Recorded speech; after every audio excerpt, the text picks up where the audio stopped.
I'm Miss Hoyeon. Could you introduce yourself? Yeah. My name is Klaus. I'm coming from Denmark.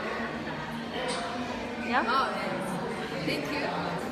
Actually, I brought a present for you. This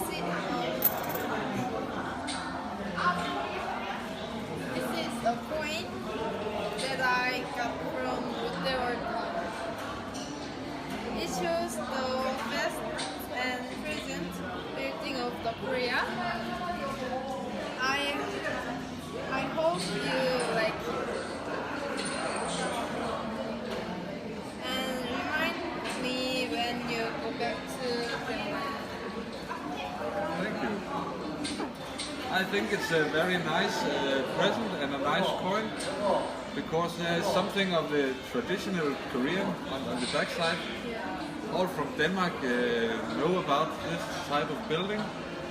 And the other side, the tower we are in now, I didn't know it was one of the largest building in the world. I didn't know. So I'm very pleased to have this talk with you. Thank you.